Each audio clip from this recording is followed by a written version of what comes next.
najua ya kwamba hata yule kamanda wa polisi ambaye ameniita ni mwanadamu na ana hekima na maarifa. Mimi nimeelewa ya kwamba anataka pia niulize vile aongee na mimi kulingana na hali ya kanisa na dhehebu vile linaendeshwa. Huenda wanasikia mambo ambayo hayako.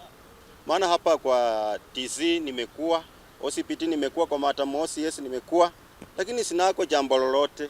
Nataka kusema kwamba mwaliko wetu tumempa huyu ndugu tukizingatia utaratibu wa polisi, ambaye sio kwamba tumeweza kumpata na makosa yoyote, lakini tumempa mwaliko ili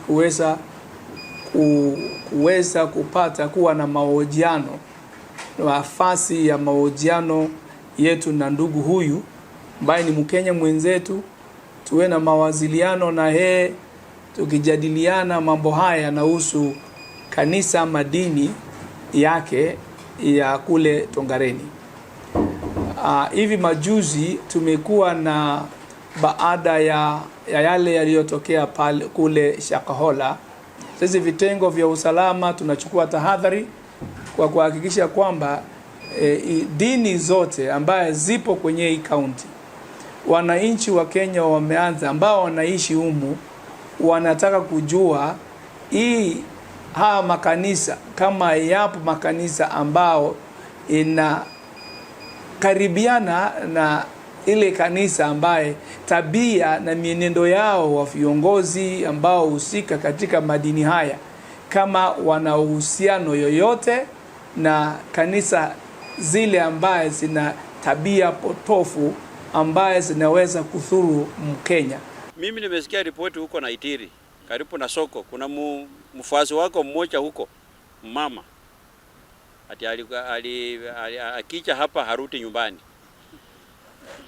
Tena nimesikia kuna mfuasi wako mmoja mama ambaye alipoteza mzee wake, akamwacha pale pale amelala, hata amekuwa shetani, akakuja akaishi kwako mpaka vile walisika ndiye akarudi.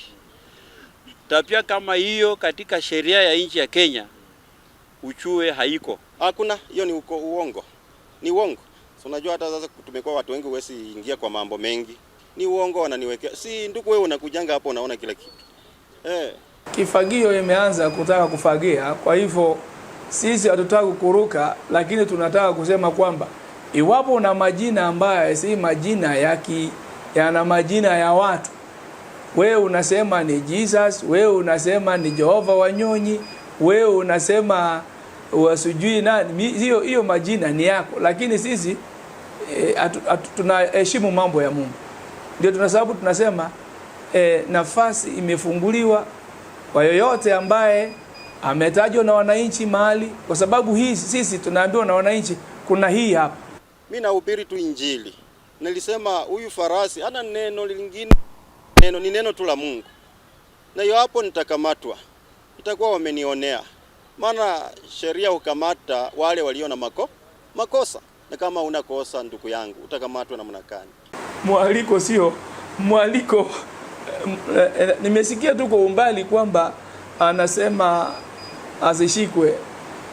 Kwa nini azishikwe? Sisi hatuna kushika. Hatujaanza kupeleka pale twende pale na mbwembwe za kipolisi tumushike.